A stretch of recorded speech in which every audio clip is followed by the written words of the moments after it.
Welcome to the first episode of Series 54, everyone. You're in for a great series this month. We are covering the official RPG for the Lord of the Rings universe, The One Ring by Free League Publishing, with some of the folks from the Athrabeth Podcast. That's right, the new Rings of Power series started this month, and we think a lot of folks might want to give this game a try after being inspired by that show, so stay tuned. I'm really excited for this. Yeah. First of all, I will say it out loud on this show. Stef and James, I love you. You're wonderful people. I'm so glad that I know you and so glad that you're in my life. And also, this is a fun game. So it's so good. Yeah, and I'm excited for the show. So before we get into our show, though, please join us after our episode for our call to action, where we'll be talking about our thoughts on this game and the series, as well as the final days of the AcadeCon 2022 Kickstarter. So please enjoy the show, everyone, and we will catch you after the episode.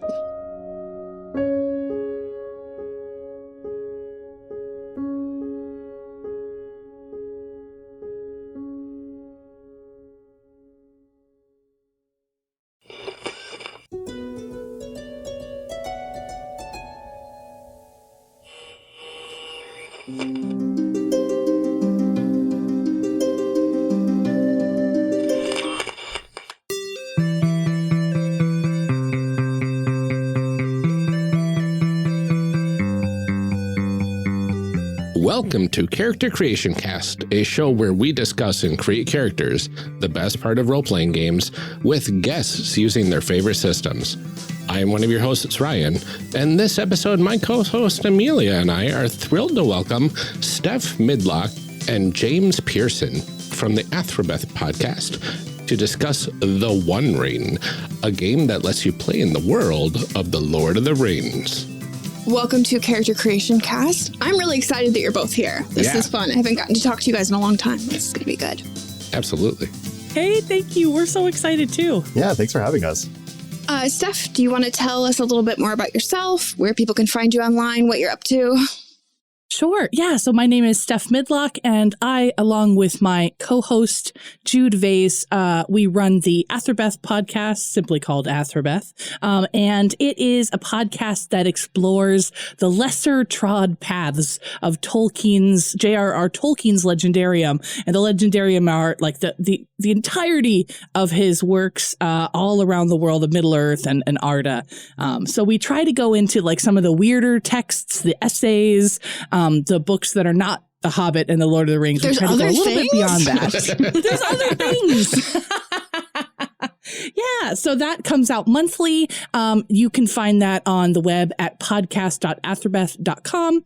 You can also find us on whatever podcast thing you like to use, Spotify, whatever. And we are on Twitter and Instagram at Athrabeth_cast.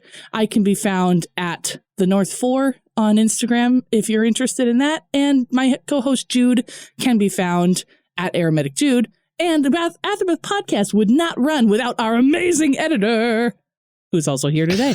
Yeah, that's me. Hi, I'm James. So I edit the Athrabeth Podcast, and I think probably more appropriate for this show, I also have GM'd The One Ring for Stef and Jude for a couple of bonus episodes that they did. We did some spooky Halloween Hobbit episodes called Hobbitween.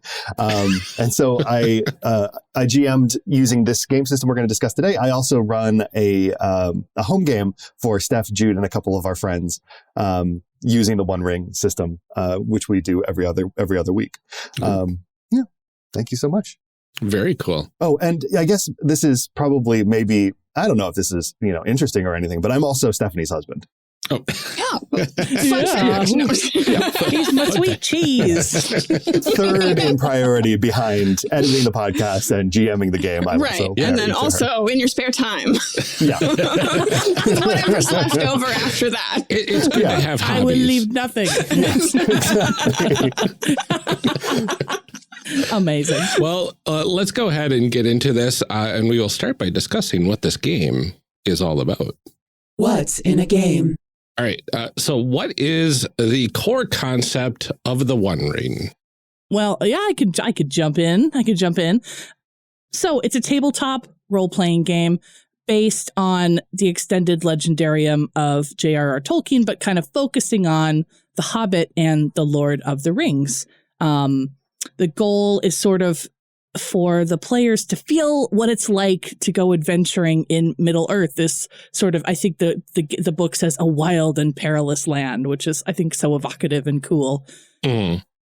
Yeah, and one cool thing that this game does, and it's stated right in the introductory chapter to this book, is they suggest that the players think about the types of people who would have lived in this kind of ancient, like, Dark Ages world, the world of Lord of the Rings, and create characters that perhaps have a more limited view of the world, rather than something like D&D where you're an adventurer and you're out there going, dungeon delving and stuff like that. Here, they specifically say you should consider making characters who maybe haven't ever been more than a few miles from their hometown, or, know that there are other lands out there, but have never even thought about them until they get there. Similar to like Sam, or, similar to Sam in Lord of the Rings. Mm-hmm. And I think that that's a really cool suggestion, because that is like a big part of what makes The Hobbit and The Lord of the Rings so interesting, is the sense of discovery that the characters have, especially that the Hobbit characters have when they leave their bubble of safety and venture out into this wild world. Mm-hmm. That's interesting. It has a very beyond the wall sort of feel to it, which is nice. Yeah, absolutely. Yeah, and I like that there's a suggestion right in the book to do that too, because I think people, especially people who have played lots of role-playing games before, like, that is not sort of your base instinct when you pick up a game, is to like play somebody who doesn't know what they're doing, I think we're all used to kind of being like, oh, I know what I'm doing here and I'm competent and it's great. It'll all be fine. Yeah, exactly. Absolutely. Yeah. One of the questions we always ask, that it doesn't really apply as well here, but we'll ask anyway, is what sort of setting do you play in? In particular, I'm kind of interested in, because Tolkien's Legendarium has so much lore, like there's so much there. I want to know, maybe James, especially as a GM, how do you run a game in that? Like, how are you able to kind of like make it your own when there's already so much there? Yeah, absolutely. I mean, I think, Stef, of course, is the resident lore expert, but I think from a GM standpoint, you can kind of use as much or as little of the setting as you want. Like with the core rule book, they give you a really great image of what the world looks like. So basically the game, as written in the core rule book, is set, roughly 20 years after The Hobbit. And so it's still about 35 years before the start of Lord of the Rings. So you're in this really interesting period in between the two sort of main story points for the world.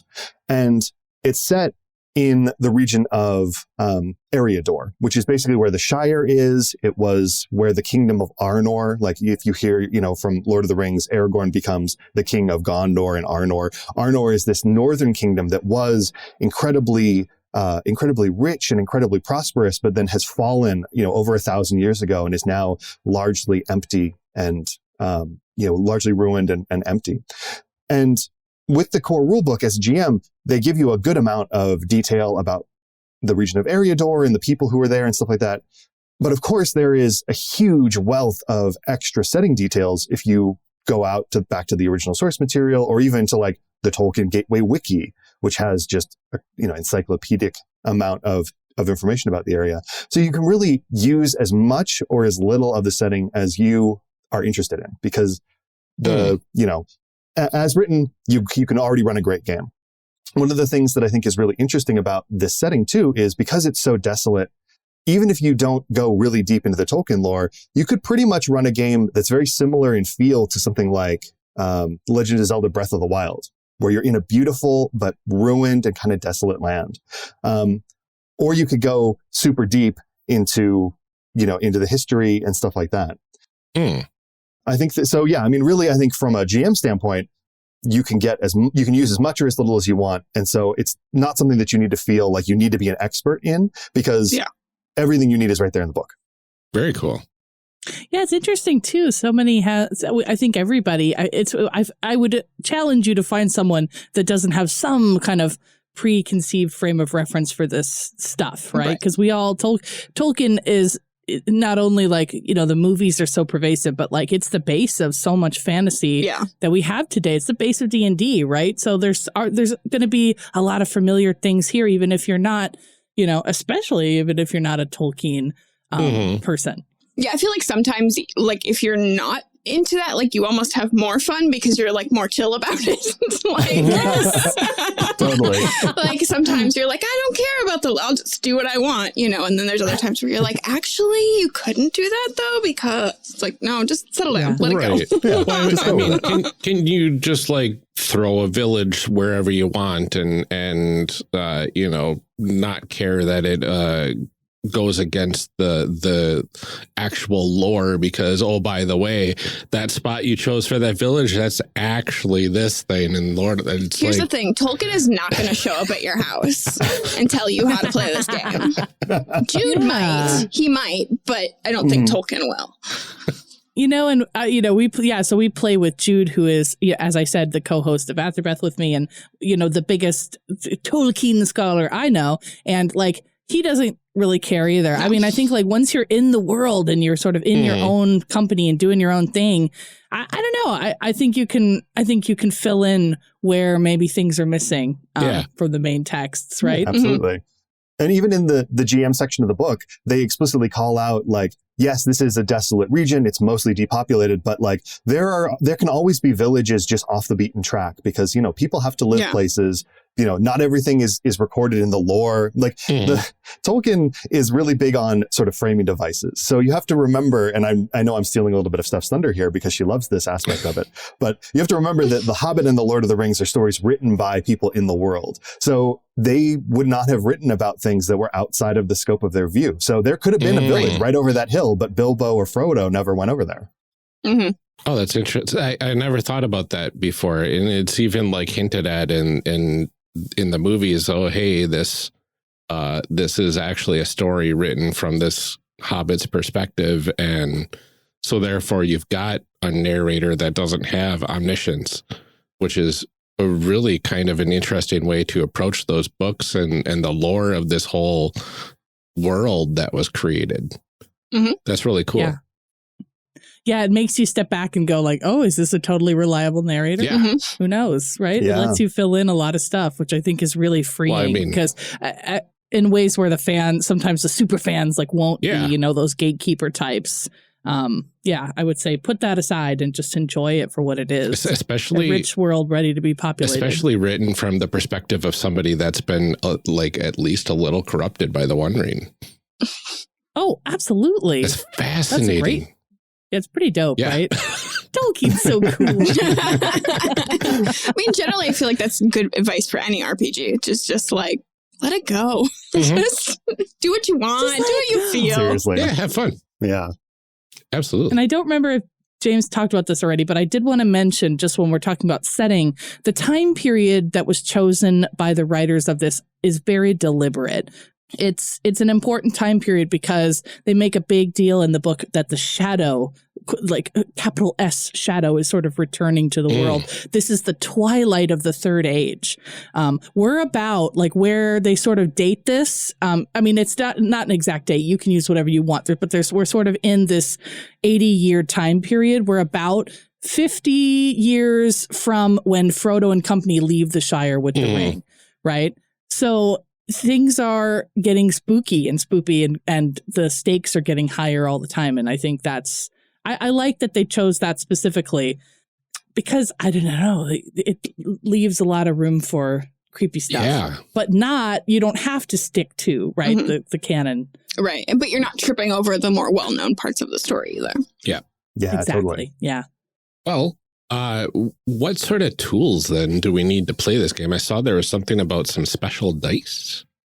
Yeah. James, do you want to tell them about the special dice? Sure. Yeah. Okay. So this game mainly, so they have special dice, but if you don't buy the set of special dice, you can just use regular dice. Basically, you have two types. You have what they call feat die, or a feat dice, which are D12s. But the 11 and the 12 are replaced with special symbols. The 11 is replaced with the Eye of Sauron, and the 12 is replaced with the rune that Gandalf uses for his name. Interesting. Gandalf, yeah. And then you have feat dice, which are D12s, and you have success dice, which are D6s. And again, you can use regular D6s. The ones that you buy from the set that they make are slightly different. Like the 6 has a little elven symbol on it to denote that you can use it for like great successes and stuff like that. But basically, you know, you need 2 D12s and probably 6 or so D6s. Okay. Yeah, but you don't, but again, like, yeah, you can use regular dice. It's totally fine. Cause, hey, I don't know. I'm not a millionaire. I don't want to buy everything, but I mean, they are cute dice. They're really nice. So yeah, throw them a buy if you like them. There's also the core rule book, of course, which is beautiful. And I think like so well designed and gorgeous. It just won the Annie, I think, for interior art. Yeah, something like that. I don't remember if it was silver or gold, but yeah. I can believe it. Yeah. I know we put it up for it and I think it won. Mm-hmm. That is so cool. It feels like you're opening a tome that could be found in like an archive of Minas Tirith in a way. It's like, it's got, it's just, the artwork is absolutely gorgeous. It has some absolutely fantastic maps. If you're a map geek, they took a lot of time. And I know, the writer, the head writer and, the map maker spent a long time, researching all these things, especially in the Shire, and really making maps that like to a level of detail that maybe we haven't seen before, which is really, really cool. Yeah, the art style is very like thematically appropriate too. Yeah. It's not like they just were like, here's some D&D art and we'll throw it in a book, and like it's like it looks like it belongs in a Tolkien book. Like, Yeah, Absolutely. there was a lot of care that went into It's it. very evocative. Yeah. Yeah. It also starts, I love that it starts with the prologue and it ends with the appendix, which I guess kind of makes sense, but that also shadows Tolkien's own books as well, which I think is sort of sweet. Just a nice little touch. And here's the thing, like, I think, we'll see it again in the character sheet, so we could talk about it again then. But the head writer is this guy named Francesco Nepitello, who is a big Tolkien fan. And if you read the history, the extra material in the book, you sort of, he went out of his way to choose wording, to choose phrases, to choose, sort of vocab words that Tolkien would have loved. So you feel like it really does sort of put you in that mindset of like, and I was blah, blah, blah, blah, blah, blah. Like it's not inaccessible. It's just really fun to read all that stuff. Like it's written very beautifully and in a manner that I think Tolkien would have approved of. So it's all part of that like world building moment. It starts like at the very first thing, you open the book and you're presented with a letter from Gandalf and it in this scribbly handwriting, and it's like super, I think that's super dope. I love it. Yeah, there are a lot of like tie-in properties that don't do as like loving of a job as this one does. Yeah, exactly. Yeah, when reading this book, you get the same feeling you get when you read The Lord of the Rings or The Hobbit, which is kind of crazy for an RPG rule book. Yeah, absolutely. Yeah, and it's huge too. It's not a small book. It's big. Which is and nice. That can be a little scary maybe for new gamers. So I would also suggest that if you're newer to gaming, or you don't want to get into the whole Gigando thing, there's a really nice starter box you can purchase that has like a shortened version of the rules. It has a really nice like compendium all about the Shire. And then it has like 5 adventures in it. And then these pre-made characters, which are really cool. And they're sort of not characters that we see a ton of in Tolkien's writings, but they are there. So it's like Frodo's parents you could play as, or Pippin's dad, or Merry's mom. Yeah, it's really dope. So, so you get like the dice and you get some nice cards and some great maps. And so I think the starter box, I really want to say, is well done. It's beautiful. And it's a great way to kind of just get your feet wet. Absolutely. What kind of stories and themes do you think that this game does best? Because I know like certain games have certain styles and you are meant to do certain things. Some are combat, some are exploration. So like what kind of things do you think that this game does well? Yeah, I think. Sure, I can. Oh, go ahead, James. Oh, no. Yeah, you go. Well, I mean, I think when James and I were kind of thinking about this, what came to mind is this game is, all about adventure. That's really what it is. It's deliberately structured to kind of emulate The Hobbit and The Lord of the Rings. you've got a company, right? You and your fellow hero players are a company with a patron that's sending you out on quests, large or small, right? The way that the adventure is structured, the emphasis is on going there to the quest, but also coming back again. Which is, of course, that's part of Tolkien's whole thing, there and back again. It really is about the whole journey, the small moments on the road, as well as like the big thematic, fights and moments that we know of, right? Mm-hmm.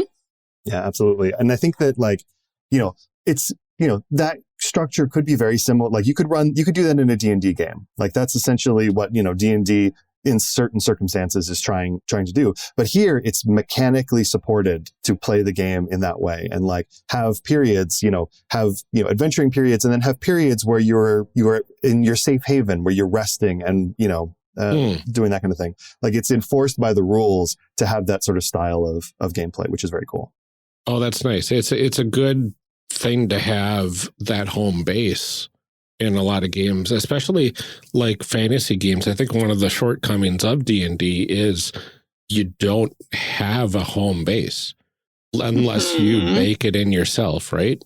Yeah, well, like you're supposed to have downtime, but like there's no mechanics for like what you're supposed to do. And I always get really frustrated when people are like, let me tell you about my D&D game and all of the stuff that we did. And I was like, all of that stuff you did is not part of the game. That's just a thing you made up. Like that's not what the game is for.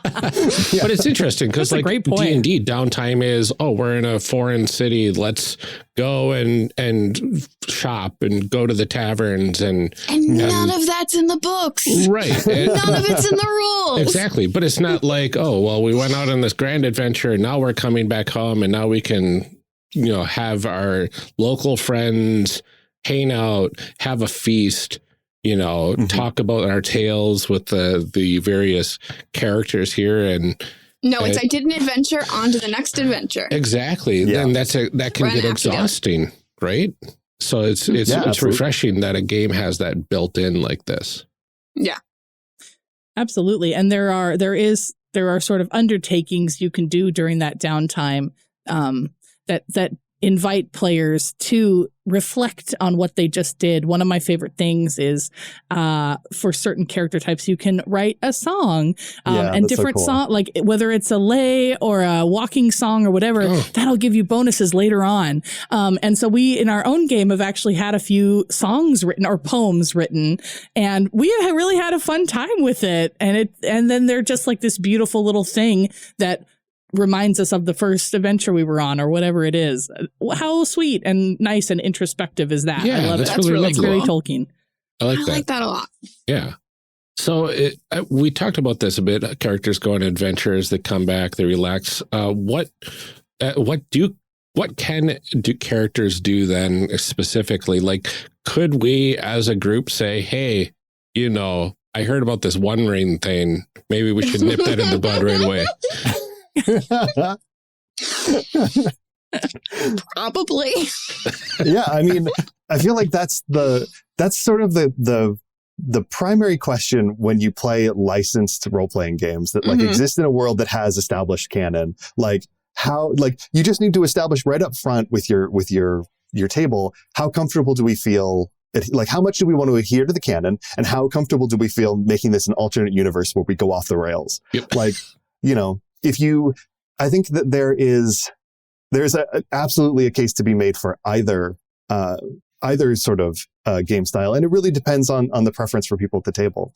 I think for instance, in the home game that we're doing, I've tried, not slavishly, but I've tried very hard to anchor it in a point in canon, because for me personally as a GM, and I know for some of our players, like that intersectionality between what we're doing in the game and real like established canon is interesting.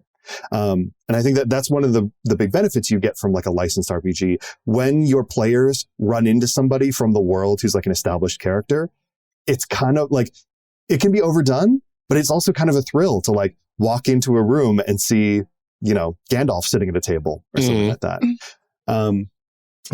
But I think that there's also a case to be made for like, well, we want to be the big heroes in this world. Let's go take out this Sauron guy. So, really, it's up to your table. Just go after Saruman before he can screw things up. And I mean, I've played like both kinds of games, like where you sort of rewrite the lore entirely so that your group is the one that saves the day.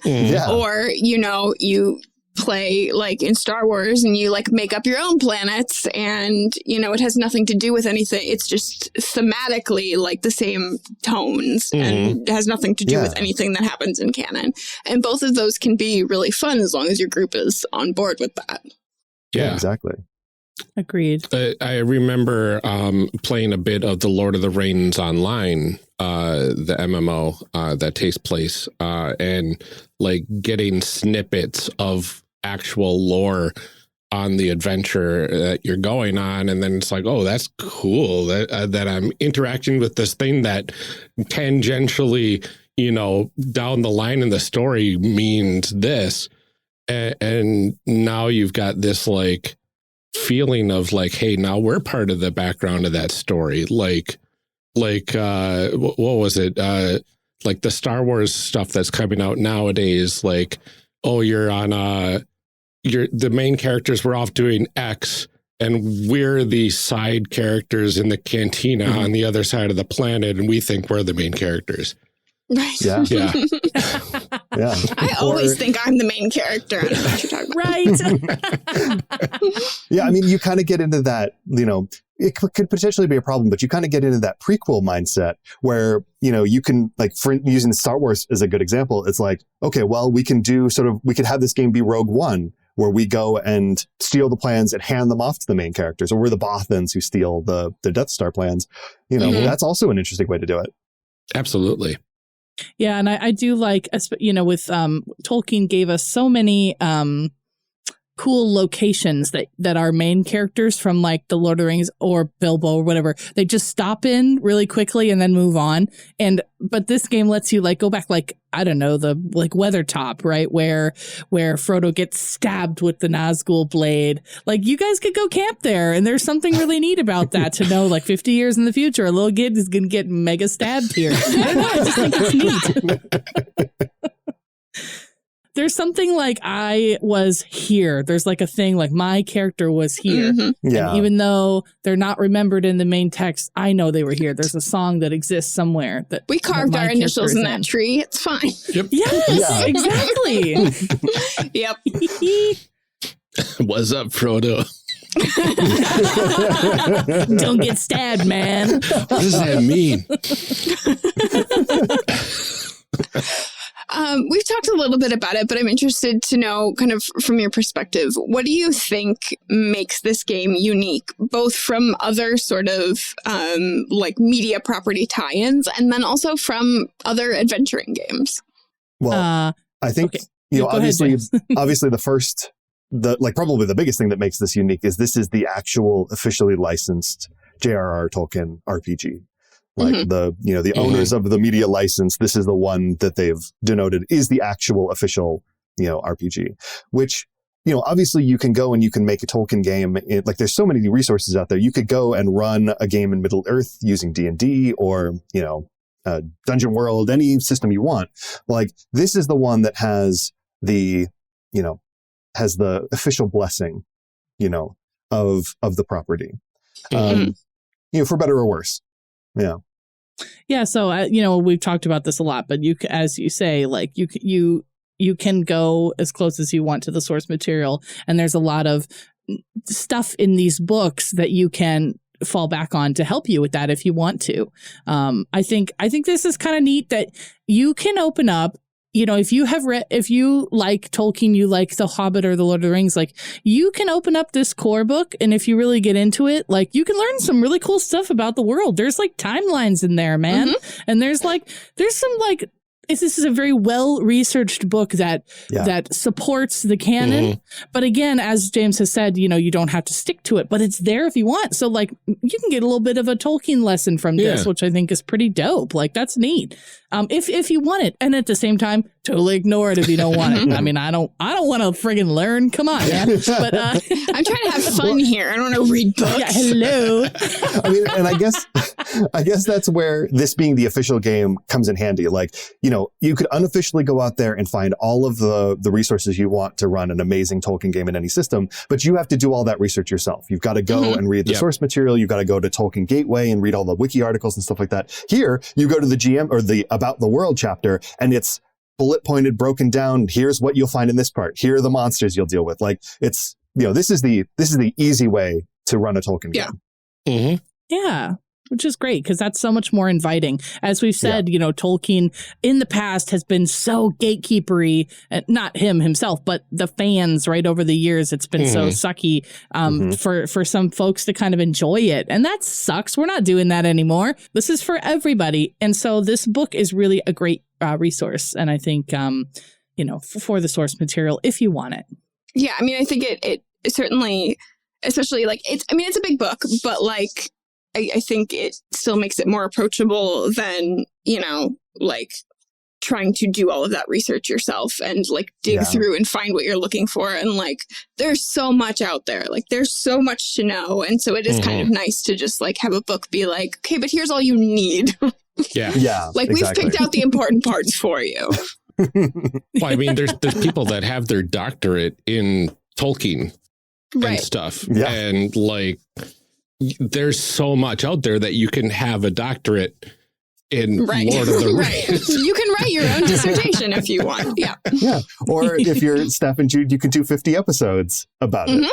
Yeah. Right. and not have scratched the surface. Exactly. I still think that you both need to come here and go to Marquette and like look at the archives and everything. Like, yeah, I would literally die. That would be the greatest thing. Come visit me. Okay, I'm going to work on that. We're doing it. Do it.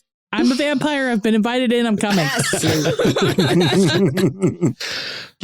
Well, speaking of history, the history of this game was kind of interesting when I looked into it. Apparently this is the second edition of the game. The first edition was released in 2011 by Cubicle 7. And then they had plans of doing a second edition, but never did. And then in 2019, they lost the rights because they never followed up on it. And then Free League Publishing, which made this game, the second edition, acquired the rights in 2020. And then kickstarted it March 2021 successfully. And here we are. With this gorgeous this book that we keep holding up in this audio medium so that everyone can see it. look at the book. It's so nice. Well, it's interesting because like the book itself is like it feels different than other RPG books. Like the cover itself even has a different texture. Textured and it's really interesting. The pages are not glossy. Yeah, it feels like an old book that you would find in like an ancient library or something, right? But like, goodness gracious, it's just gorgeous through and through.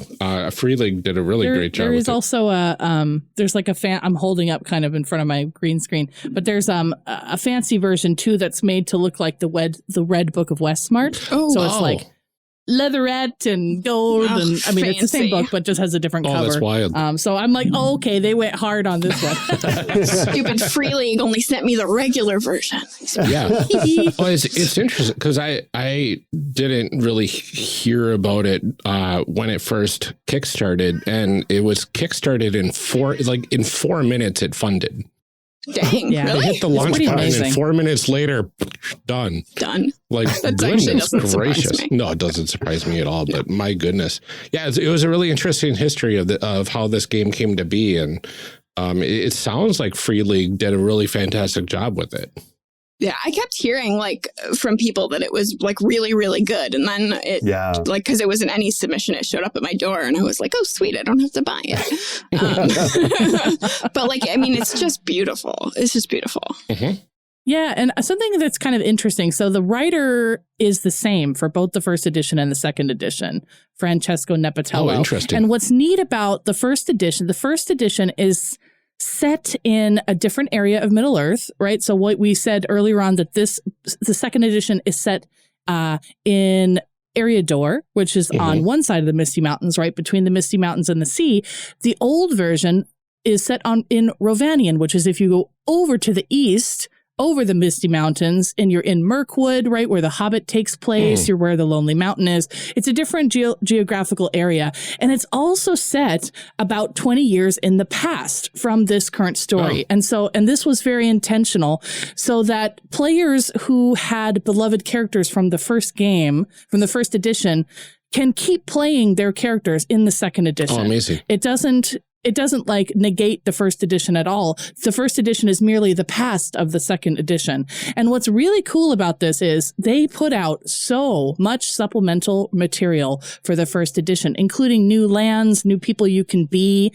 My favorite group in the Middle Earth, if you know me from Athrabeth, is Rohan, because I like horses. There's like 2 Rohan books that they put out. So what's really nice is if you want to brew up a second edition character, you can use first edition stuff and kind of squish it into the second edition, and it works really, really well. And I like that the first edition is still a valid thing that you can play if you want to. It just makes the world even bigger, which I think is kind of dope. Oh, that's really nice when they don't cancel each other out, and you can still, because I know people always get mad about new editions too, and it's like nobody's coming to your house and taking your old stuff. It's fine. But people always still get like really weird and wigged out. I'm like, nobody's going to show up and like take your books. They're yours forever. But it's nice that at least it's a little more compatible, because sometimes they're really not.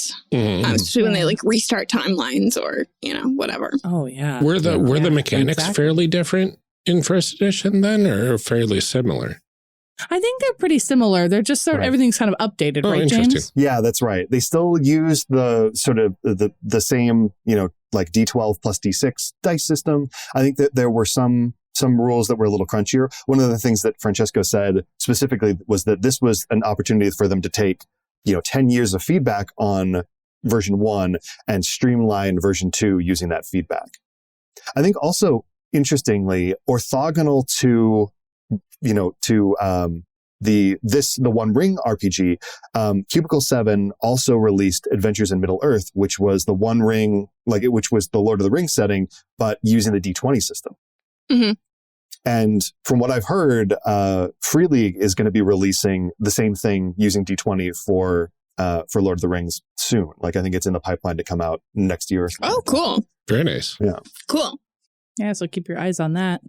All right. So one last thing before we get into our actual character creation, which is terms and concepts. Are there things that are going to come up as we do character creation that people need to know to be able to follow along? Yeah, there are. We didn't mention this earlier, but I did just kind of want to call out even before, just from the wider game, because it's so important to the structure of this game, that this game has 2 alternating phases. We kind of touched on it, but I just want to call out their names. So there's the adventuring phase and the fellowship phase, and they go one after another forever and ever as long as you want to play. The adventuring phase is your traditional adventure that we all know. It's the book suggests it's like 2 to 3 sessions, but of course you can do whatever you want. Then you have a fellowship phase that comes after the adventuring phase, and that is that downtime, right? Where you sort of narrate what you do when you come back from your adventure, and you rest and you do certain stuff, and it kind of wraps up the adventure. The adventuring phase is then when you're on the adventure, there are like combat engagements. There's council engagements, which are like social engagements. If you're like L5R, I know, Amelia, you do. It's like trying to get stuff via social interactions, which is neat. And then there's something called the journey, which is like anytime you travel from one location to another on the map, you go through this journey phase.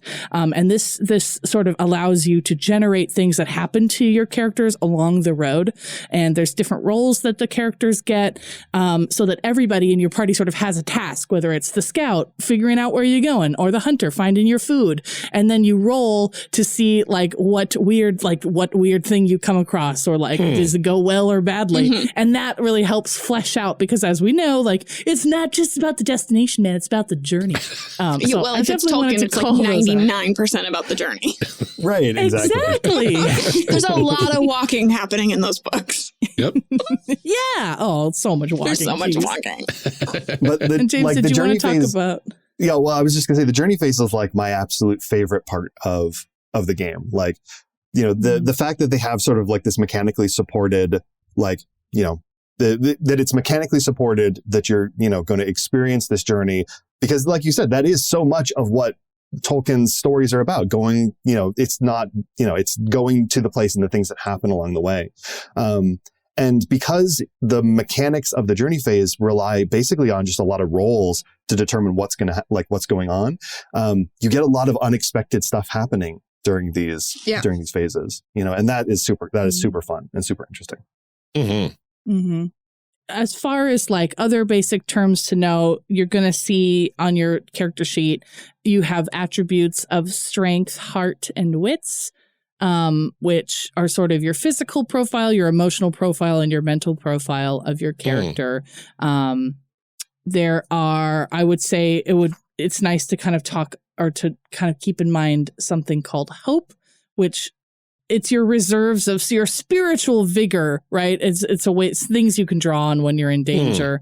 There's also a big part of this is your shadow, which are basically like the negative things that happen as the shadow. So we talk about the shadow with the capital S. The shadow is like this like bat, the evil that's creeping back into the world. And so it's not just the ring itself, right? But it's all the things that are coming back that will kind of negatively affect your character, whether it's greed or, you know what I mean? As like those kind of highbrow things. Yeah.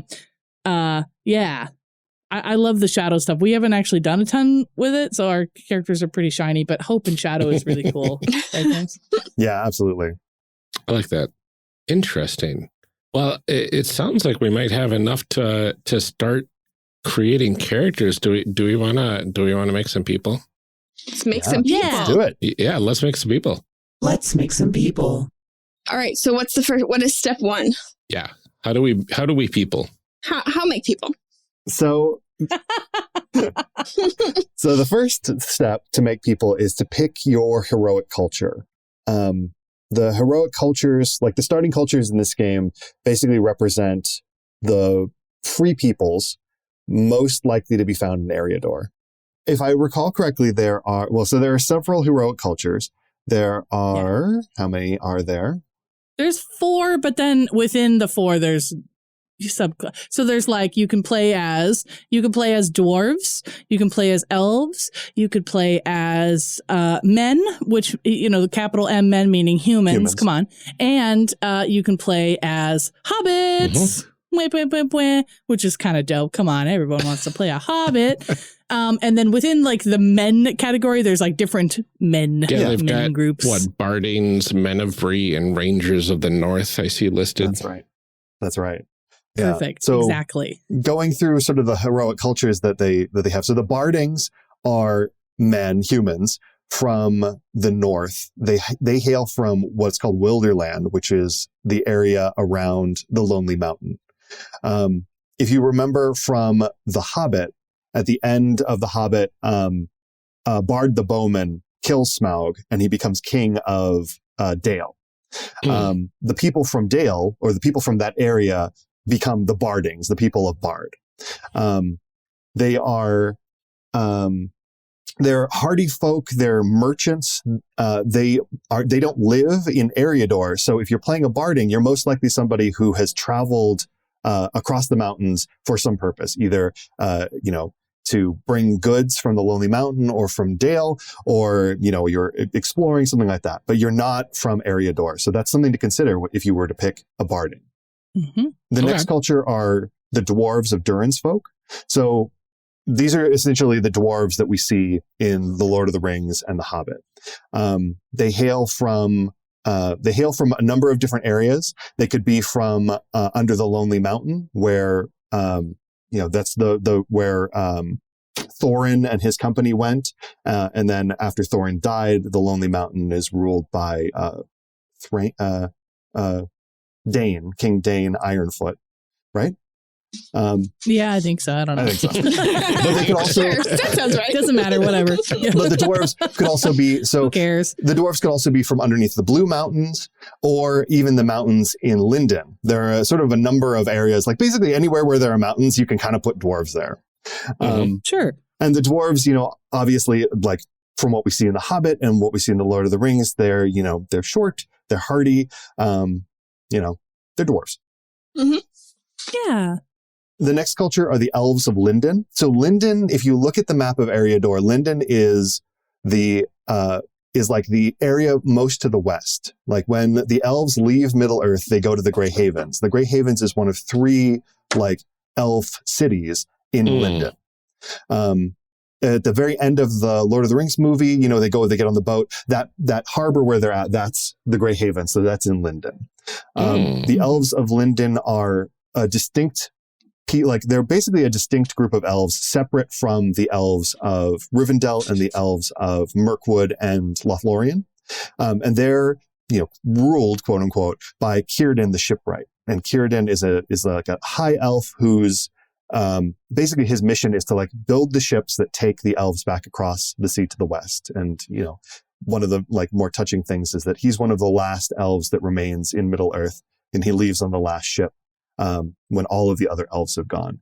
So as an elf of Lindon, you are tied into that culture that is facilitating the elves leaving Middle-earth, which is a little bit different than if you were to play an elf of Rivendell or an elf of Lothlorien. And so that's an interesting aspect of the elves. Elves, of course, in this setting are the traditional Tolkienian elves. They're immortal. And, even when they die, they don't leave the world. They return to, they stay in the world and they return to the west, essentially. The next culture are the hobbits of the Shire. Obviously, this is, Bilbo, Frodo, Pippin, Merry, Sam, all of the hobbits that we see in the movies and the books hail from the Shire. The Shire is a beautiful verdant land in the middle of Eriador, and the hobbits are typically thought of as like a very sort of insular folk who are more concerned with eating and having a good time in their own land than the things that are happening in the outside world.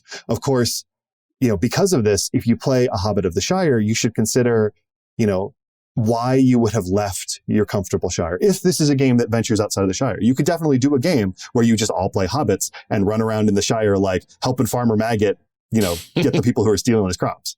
But if you're going to venture out into the wider world, you need to think that like it was a bit of a scandal that Bilbo left with the dwarves in The Hobbit, and he had a reputation when he came back. And they always said, he had a little bit of that of Took blood in him, which is what made him sort of weird. And he, that was why he left the Shire. But so if you make a Hobbit character and it's a game where you're going to leave the Shire, you should think about like why you would have left your comfortable home. Did you, are you drawn to adventure? Did you get pulled into adventure against your will and you're trying to get home? Like these are some interesting things with a Hobbit character. Mm-hmm. The next culture is the Men of Bree. So Bree is the town that is closest to the Shire. That it's a mannish town closest to the Shire. If you remember in Lord of the Rings, when Frodo, Sam, Pippin, and Merry leave at the beginning of their journey, their first destination is Bree, where they're trying to meet up with Gandalf and then and go from there. It's right on the border of the Shire, through the Old Forest. And it's a town that's a little bit, there's not really a cosmopolitan town in Eriador, but if you look at it, it's sort of at the intersection. If you look at it on the map, it's at the intersection of a road that runs north-south and a road that runs east-west. So Bree sees hobbits from the Shire. It sees dwarves traveling down from the mountains.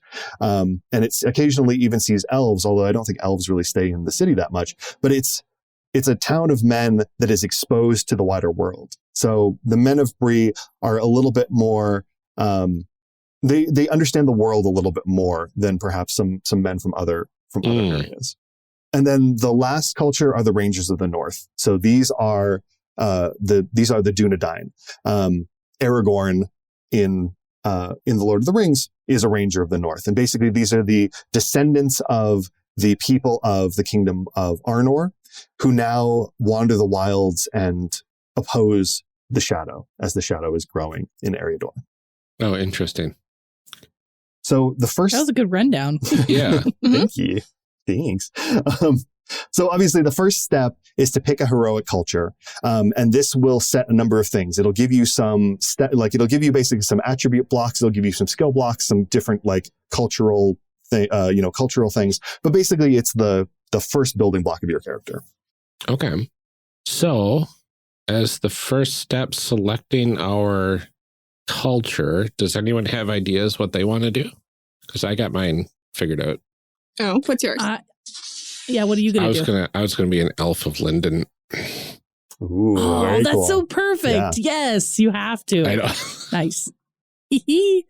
And Amelia, what do you think you want to do? Oh, I don't know yet. They're all so good, you know? They're great. I feel like Stef's going to be a hobbit. I will choose last because I don't mind. I can play all the things. I love all the things. Yeah, in our homebrew game, we had someone who wanted to play a human from Gondor. And so we sort of like went back to first edition and found a Gondor person and kind of, right? Because they're from the other side of the Misty Mountains, so they're not in this edition. Mm-hmm. We also have, my character's from Rohan, so of course. we had to, again, use first. Of course. You know, I always play unicorn in L5R. You know, come on. I'm a horse boy. I do. I specifically remember your furry underwear in that game that I ran. Because apparently that's what unicorns wear. They need it. You got to keep warm everywhere, Amazing. you know? It's good padding. I think I am going to go with Men of Bree. Oh, interesting. Nice. Okay. That seems fun. Okay. That does seem fun. Then I'm going to build a Hobbit of the Shire. Okay, and I will make a dwarf. Because we got it. All right, nice. Nice. Got We have a good fellowship going on here. We do. Yay. Okay, so I'm going to write Hobbit of the Shire. Yeah. So now that we've picked our cultures, you can then also record your cultural blessing. So if you go in the book to the culture, like each section for the culture, right underneath characteristics, there's a cultural blessing. And this is something that is like a specialty that you get from being part of that culture. Okay, so for mine, it's called Hobbit Sense. I have learned my place in the world, and I have a robust capacity for insight that apparently people mistake for a lack of courage. Okay, so whatever. So for wisdom rolls, my wisdom rolls are favored, and I gain 1 die on all shadow tests made to resist the effects of greed. Okay. Ooh, okay. nice. Okay. Mm-hmm. Nice. Yeah. I like it. I really like these. The cultural blessing of the elves of Linden is by virtue of their birthright, elves are capable of reaching levels of finesse unattainable by mortals. And mechanically, that means if you are not capital M miserable, you can spend 1 point of hope to achieve a magical success on a skill roll. That is super cool. That's awesome. Yeah. I like that, capital M miserable. Because my character's miserable here, but they don't have the miserable condition. Yes. Oh. And that's the magic thing is something to talk about too with Tolkien. Like, you know, in D&D, you get this high magic, like spells slinging around, vicious mockery and whatnot. But in Tolkien's world, it's sort of more natural, like low magic, just like natural stuff. It's not spells. Mm-hmm. It's more like, attuning with nature or whatever it is, right? Does that seem right? Mm-hmm. It's kind of right? Yeah. Yeah, like the wizards that you see in the actual source material, aren't they like literally deities or something like that? Yes. Yeah, they are. Yep, they're like almost like angels. Yeah. They're like helper angels for like the demigods of the world. Yeah, they're called so they've Maiar. got these like extra like powers that mere mortals or mere elf immortals don't exactly have access to, which is really fascinating. Totally. Yep, I love that. So once you've picked, so now that we've gotten our culture and cultural blessing recorded, the next step is to pick your attributes. Each culture has a set of attributes that you can choose from.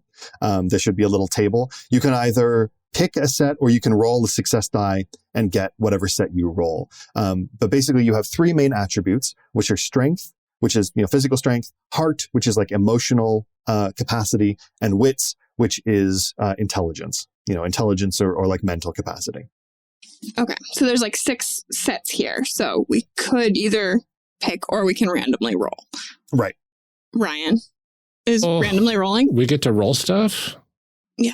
I might have to roll stuff. I might have to roll stuff. We always do if it's a choice. Yeah, right. It's kind of our unwritten rule for ourselves. Feel free to do what you would like for your own characters. But I love rolling things. So how do I roll for my stuff? So if you look at the table in your culture, the first column is roll, and then it's 1, 2, 3, 4, 5, 6. So you just roll 1d6, and whatever number comes up, you then get the strength, heart, and wits from that corresponding row. Oh, fascinating. So my strength goes 5, 4, 5, 4, 5, 6. That's weird. Okay, I like it, but we'll see what happens. Ooh. I'll do that too. Wait, what do I roll this? A D6? Yeah, roll a D6. I have like this success jar full of dice, but I have some elvish dice in here, and I can't find the D6. Oh no, it's really going to bother me. So, here's one. Found one. I can't find my dice rolling surface, so I'm going to have to... Oh, I found it. To roll it on a table like a loser. Like a heathen. Podcast heathen. My rolling tray is out in the other room. All right. And we put this in rating, right, James? Yeah, this goes in rating. Dope. 2 I rolled a 4, so I've got pink. 4, 6, 4. 4 strength, 6 heart, 4 wits. Well, you roll for each, right? No, you roll and then just take the set of you get the whole attributes. Set. Yeah. Oh, fun. Because I rolled a 5, and that gave me 5, 4, 5. 5 strength, Nice. 4 heart, 5 wits. Oh, that's the least wits I could get. Aw. Oh, you're going to play. But I've got the most heart that I could get. So that makes a lot of sense. Yeah. And the second highest strength. Oh, that's really okay. I get it. So it goes across. Like if I rolled the 1, it would have been 5, 2, 7. And a 6 is 6, 2, 6. So it's like, that's really cool.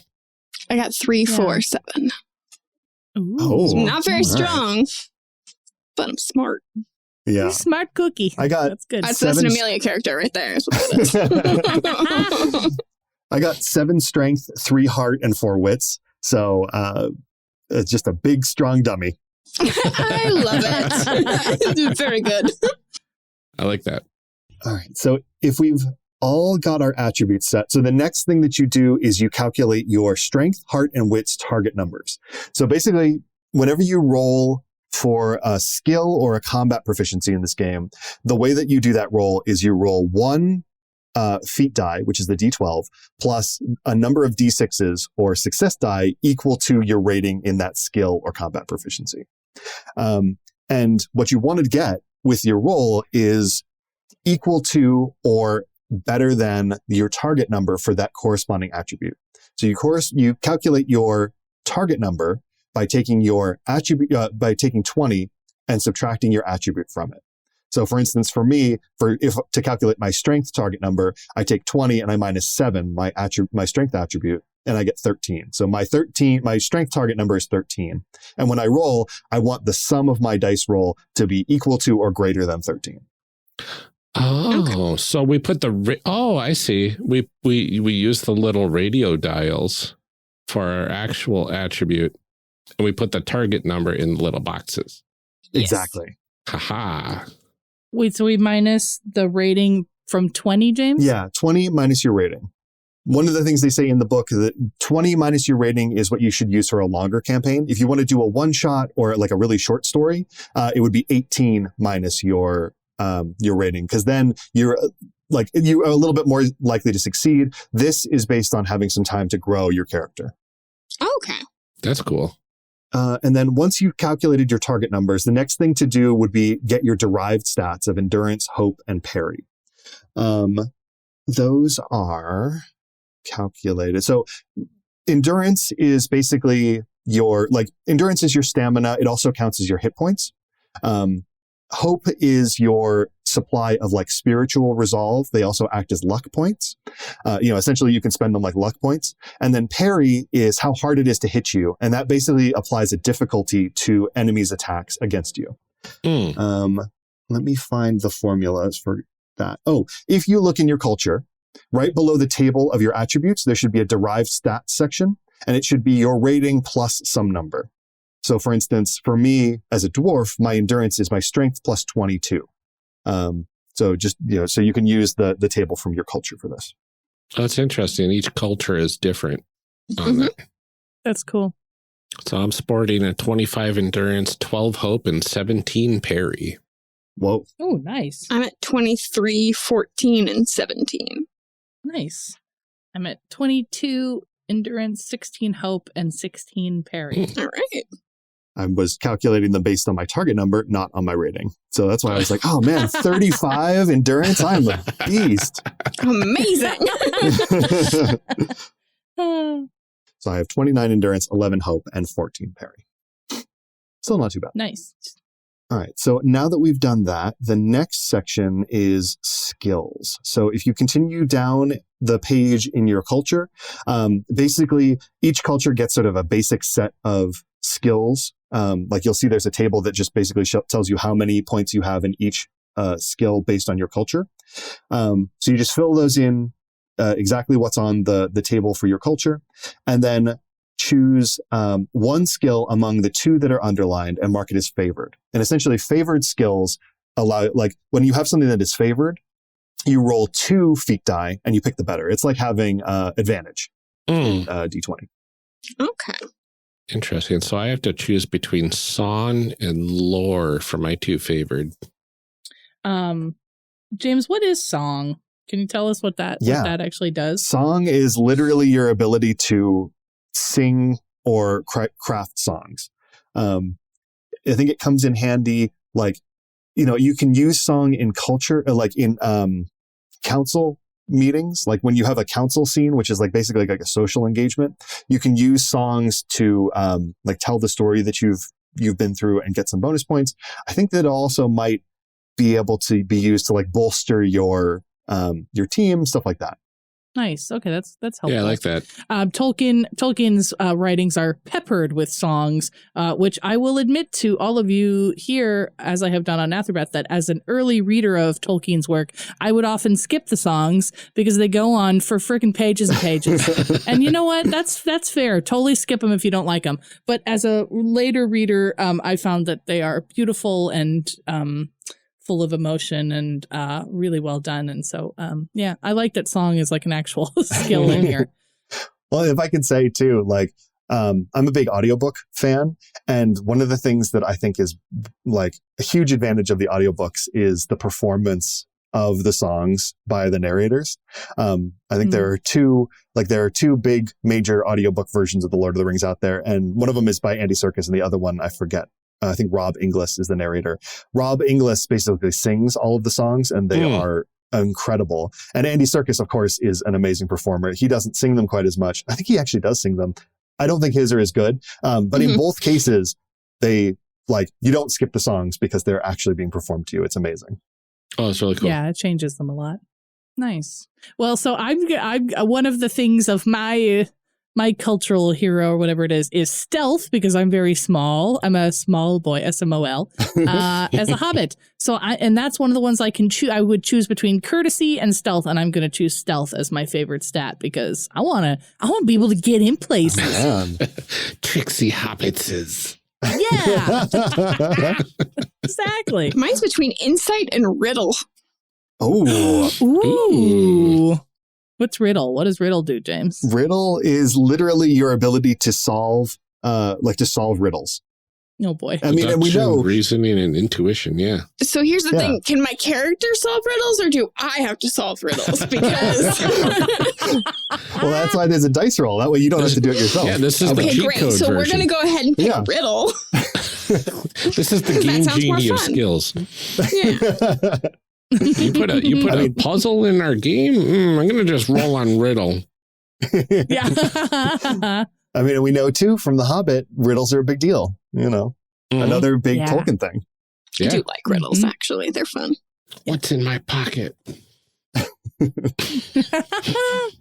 Yeah, for a dwarf, I got to choose between craft, which makes a lot of sense, and travel. I actually picked travel because travel is really interesting. That's essentially you use that skill during the journey phase to basically plot the course that you're doing and see how far you can get before things happen, which is really cool. So I'm going to go with Song then, because every group needs a person that can sing well. And you always pick some kind of perform or something whenever that's a choice. That's what you always go with. Yeah. Heck yeah. Gotta keep up morale. All right. Absolutely. All right. So after putting your skills in, the next thing is to add your combat proficiencies. And basically this is your combat skill. You would use these, this gives you the number of success die you roll when making an attack with that particular weapon. There should be right underneath the skills, there should be another table showing the proficiencies that you should get. For instance, for a dwarf, I can choose axes or swords and I get 2 points in that. And then 1 combat proficiency of any type that I'd like to choose. Nice. I see on the character sheet, it's axes, bows, spears, and swords. Are those the only ones that we can choose from? Essentially, yes. Okay. There are rules for making attacks with unarmed combat or daggers and stuff like that. Essentially, in the case where you're making an attack with something that you don't have listed on this list here, you take a small penalty, but you can just you basically roll 1 die less than your maximum combat proficiency. Okay. Okay, so you can always still try. Yeah. Okay. Very cool. Do I want axes or spears? Both. Well, it says or. No! I mean, technically I could choose the other one at 1. Yeah. I've got to choose between bows and spears, and I just chose bow because I'm an elf. Because that makes sense. That makes why would you sense. pick something else? Yep. Don't be ridiculous. I know. That's perfect. Apparently, hobbits could choose bows or swords, which is dope. So I'm going to choose swords because I love the idea of a tiny little hobbit sword. So cute. I think I'm going to go with the spears, and then I will put the other one. I'll put axes at 1. I'll put spears at 2. Nice. Nice. Yeah, I went with bows at 2 and swords at 1. Nice. Oh, perfect. Yeah, very classic. Yeah, and of course, as a dwarf, I had to pick axes as my max. Right. Yeah. And then I put 1 in spears because the idea of a dwarf with a tiny dwarf with a huge spear is just so funny to me. So I love amazing. that. Yeah. I'm a big fan of that. Does that include throwing spears as well? I don't know. So. I assume. I don't know. It just I'd have to check says that. spears, so I assume it's anything you want to do with a spear. Allows the hero to make ranged and close combat attacks with a short spear or a spear. There you go. Or to fight in close combat using a great spear. Here's a question. Can you do baton twirling style stuff with your spear? With a proficiency, I imagine so. Elven color guard. Amazing. Look, only if the GM is going to stop you. And if they're going to stop you, it's not a GM I want to play with. So. It doesn't say you can use If my One Ring game bows. doesn't have baton twirling, I'm not showing up. Yeah. I love it. I want that on a throw pillow. As Tolkien intended. Yes. Yes. All right. So after I've seen after Lord of adding the in our Rings, and bows do not in this game give us close capability for combat, which is a lie because Legolas has been stabbing people with his arrows. That's true. Although, but this is proficiency with a bow, not with arrows. not with arrows. So. Yep. Oh, Touche. you can't clock people with your bow. No poking. No bow poking. Right. You want a broken bow? That's it. You got a broken bow. Right. Call to action. Yeah, like that. I'm really excited that we got to cover this game. I fell in love with it when I was reading it for the Ennies. Mm-hmm. So it's been on my shelf because Free League was like, here, have a copy. And I was like, don't mind if I do. And I'm very excited, very, very excited that we got to cover it with Stef and James, who are just fantastic people. Yeah. I'm going to keep saying it. Like, honestly, they are some of the nicest people I have ever met in my life. Mm-hmm. And I know that, like, Jude and Stef are doing very great, very, very exciting things over on Athrabeth. So it's so good. Anybody who wants to know more about this world, and if you enjoy the Rings of Power show and you want a little more lore, please check out their podcast too. Yeah, seriously, like that Athrabeth podcast is like, there's reasons why people have doctorates in Tolkien lore, because there's so much there. There's so much there. And they do such a good job of diving into that. And it's funny because like when they first started that show, Stef was like, I don't know much about Lord of the Rings. And Jude's like, let me tell you. I know. And here Stef's on the show like, I know all about these places and all these places and all these things and all this history. And I'm like, good job, Stef. Yes. Have the confidence, Stef. We believe in you. No, it's such a good show, and I highly recommend checking it out. And it falls, again, it's another one of those shows that falls into my favorite category of podcasts, which is friends talking about stuff. Yep. And like Jude and Stef have been friends for a long time, since high school, I think. And so you can hear that too, that they just enjoy hanging out and having fun and then talking about like really nerdy stuff. And Absolutely. So I really strongly recommend that show. They do a lot of great stuff over there, but it was so much fun to have Stef and James on our show too, because I've missed them now that we haven't been going to conventions and stuff the last few years. Yeah. I have missed my friends. I know. It's so good to see them. It is. It is. We could probably gush for hours on how good Stef and James are. We could. Let's do it. Oh, wow. This call to action is 5 hours long. Right. This is now just Stef and James gushing podcast. Yep. That's not even alliterative. I don't even care. No, it doesn't have to be. They don't even need alliteration. They're so great. But before we end this episode for today, we do have some calls to action. First up, one of the things that's looking pretty good for us is going to AcadeCon this year. We got finger snaps going on in the crowd. There is a new booster shot that's coming out, hopefully this week. That's going to make me personally feel a lot more comfortable being out in public with people. The con is like maybe 500 people tops. It's probably going to be closer to 300 or 400 people. Yeah, that's what it's been in the past. So like, it should be relatively small. And if you want, you can come. Chances are we'll be there. We both have tickets. I still need a hotel room at least. I haven't set that up, but I guess I should. I should think about that. I haven't really thought much about it because I've obviously been like doing other stuff. Yeah. I have some other things going on. Right. But yeah, I'm really looking forward to going this year. I need my friends. I know. But yeah, we'll see what happens. On that front, there is only a couple more days left in the AcadeCon Kickstarter as of the release of this episode.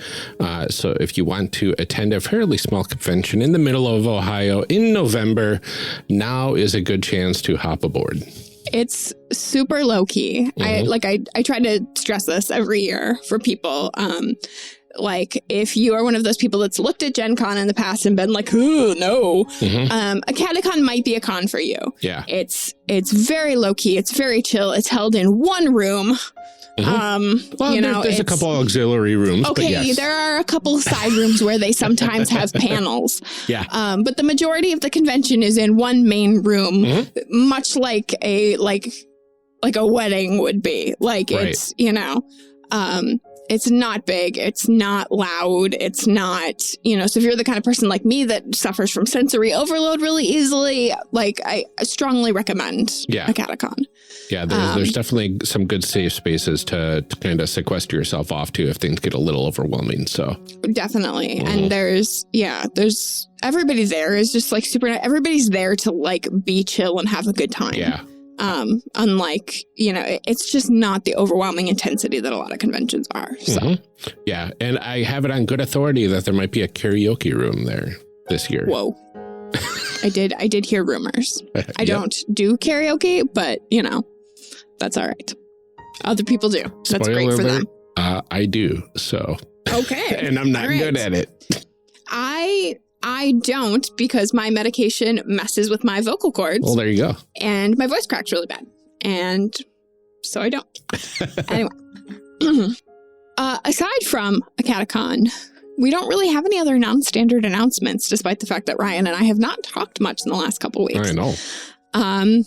We still have our Patreon. So if you like what we do on the show here, there are a few ways that you can support us. The first being with that Patreon, if you have a little money to spare. We are currently about a third of the way to our goal, which would be to fully cover the costs of making the show. So that is the software we use for editing, our hosting services for our website, all that kind of stuff. Yep. Any other subscription things that we need. So you can head over to patreon.com/charactercreationcast to sign up for one of the tiers. And we have some good stuff there. We've got a lot of stuff in our bonus archive. Ryan puts all of our episodes in there as soon as he's done editing them. So if you are one of those people that does not like to wait for episodes, have we got a deal for you? Yeah. But we also have some bonus other stuff in there too, which we've been pretty good about. It's been pretty decent, yeah. And the early release episodes are released without the cold open, without the call to action, so you get just the pure episode. If you are a fan of just the episode and maybe you skip over this portion of the show, these are a great way to know that. But yeah, I mean. You know, the option is there. Even if in the future you want to get into some of the backlog of some of the later series without this portion, if you're wanting to re-listen to things, that's going to be all up on the Patreon too. Definitely. And we are hoping to get more bonus stuff in there eventually too, as I start to feel better. Woo! Hooray! Absolutely. Yeah. We do want to thank those of you who have already backed us, though. You're helping to keep the show running and make it possible for us to do even more cool things now that we have some dollars to do those things. So thank you to our first patron, Lieutenant, for your continued support. Eric Bonds, thank you as well. David, aka Tigranosaurus, thank you. Matt Newton, thank you. Daryl Holiday II, thank you for your support. Shadim Cabal, thank you as well. To the Shyest Barbarian, thank you so much for all of your support. Benjamin Sweeney, thank you. Lorcan McGinnis, thank you so much.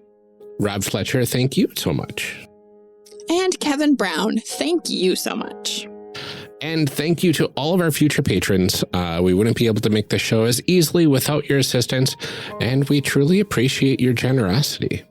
If you would like to support us in another way, we are still out of reviews, so we would love more reviews. If you're on Android, you can easily leave a review on Podcast Addict.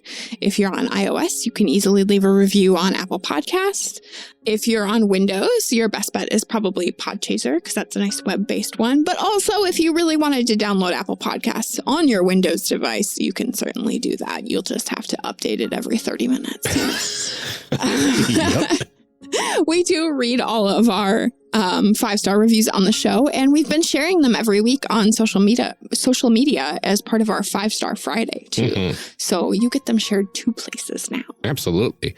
And that's all that we have for this week. We will be back next week to finish up these good characters. Oh, I love them. They're so good. Until then, stay safe, everyone. Take care of yourselves. Drink some water. Maybe breathe in a slow variety so you can get that nice relaxing feeling going on. Get that good air. Absolutely. And keep making those amazing people. We'll see you next time.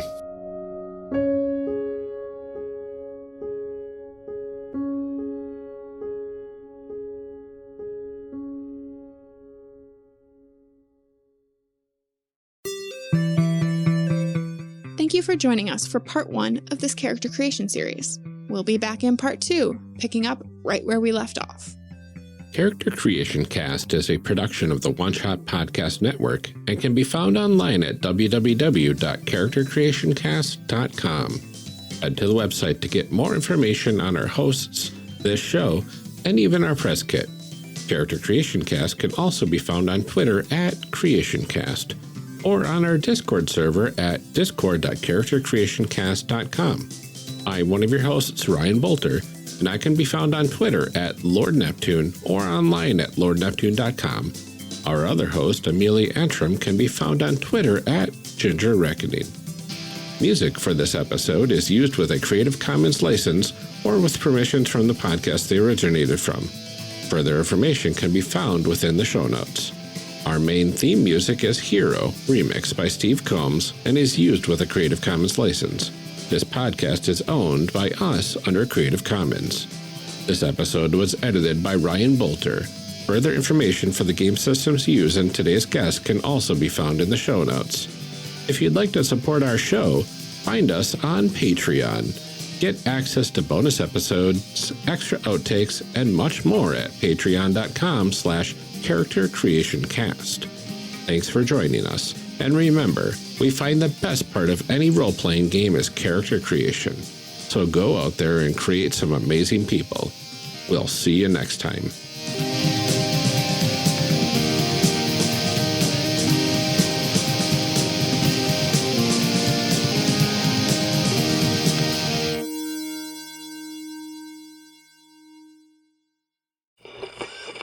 Now we gotta read some show blurbs. Show blurbs. Show blurbs.